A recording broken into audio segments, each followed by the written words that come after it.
Assalamualaikum warahmatullahi wabarakatuh. Alhamdulillahirabbil alamin. Wassalatu wassalamu ala asrafil anbiya wal mursalin wa ala alihi washabbihi ajma'in, amma ba'du. Bapak-bapak dan ibu-ibu, kaum muslimin dan kaum muslimat yang berbahagia, kita sebagai manusia dituntut oleh Allah Subhanahu wa taala supaya menjadi orang yang bersyukur kepada Allah, menjadi orang yang pandai berterima kasih kepada Tuhan. Andaikan kita pikirkan dan kita renungkan betapa kita lahir ke dunia ini dalam keadaan miskin, tidak mempunyai apa-apa dan tidak dipunyai oleh apa-apa.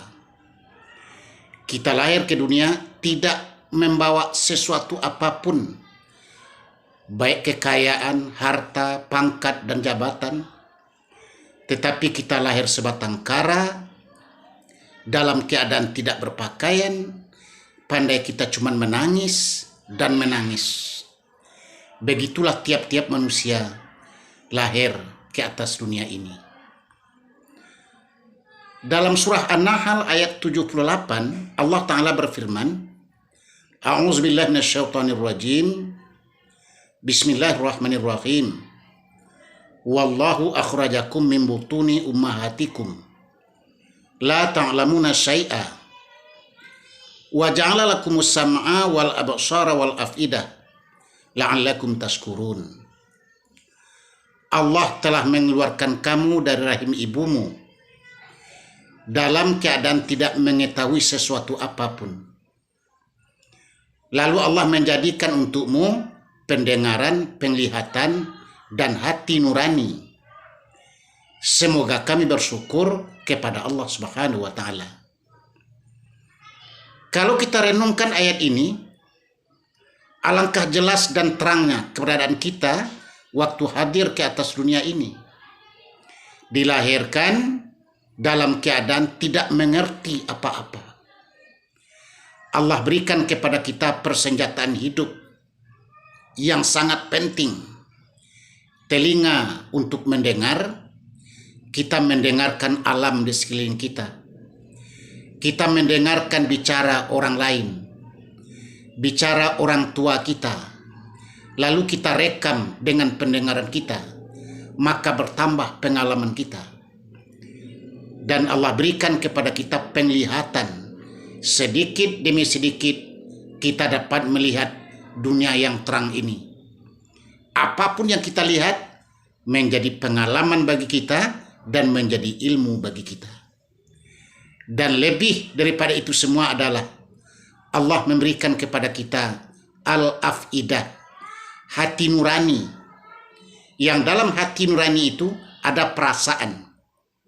Perasaan kasih, perasaan sayang, perasaan benci, perasaan berkeinginan kepada sesuatu, dan bermacam-macam rasa yang ada dalam hati kita manusia. Itu semua pemberian Allah Subhanahu wa taala. Bayangkan kaum muslimin yang berbahagia, andaikan semuanya itu tidak diberikan Allah kepada kita, tidak diberikan penglihatan, pendengaran, dan perasaan dalam hati kita, apakah jadinya kita manusia ini? Inilah Allah Rahman dan Rahimnya, kasih dan sayangnya kepada kita umat manusia yang harus kita syukuri. Lalu Allah mengatakan, la'allakum tashkurun. Mudah-mudahan dengan itu semua kamu akan dapat mensyukuri rahmat Allah tersebut. Bagaimanakah kita dapat mensyukuri rahmat Allah tersebut? Hendaklah kita pergunakan segala macam rahmat dan nikmat Allah itu kepada hal-hal yang diridai oleh Allah Subhanahu wa taala. Jangan pernah kita mempergunakan rahmat Allah itu untuk hal-hal yang mendatangkan dosa, yang mendatangkan kemurkaan Allah Subhanahu wa taala. Gunakanlah anggota-anggota kita untuk taat. Mata untuk melakukan ketaatan kepada Allah, telinga untuk melakukan ketaatan kepada Allah, kaki dan tangan kita dan anggota-anggota kita yang lain kita gunakan untuk melakukan taat kepada Allah, sehingga Allah akan menyatakan kita sebagai orang yang bersyukur kepadanya. La in syakartum la azidannakum wa la in kafartum inna azabi lasyadid. Barang siapa yang bersyukur kepada nikmat yang aku berikan, aku akan tambah nikmat itu. Tetapi barang siapa yang tidak bersyukur, yang kufur terhadap nikmatku, kata Allah, akan diberikan kepadanya azab yang sangat pedih. Semoga Allah Subhanahu wa taala menjadikan kita orang-orang yang beriman dan mampu melakukan amal saleh, menerima kebaikan-kebaikan kita dan mengampunkan dosa-dosa kita, dan kita mampu menjadi orang yang bersyukur, dan di akhirat Allah berkenan untuk memasukkan kita ke dalam rahmatnya dan ke dalam surganya. Demikian bapak-bapak dan ibu-ibu yang terhormat, terima kasih. Wassalamualaikum warahmatullahi wabarakatuh.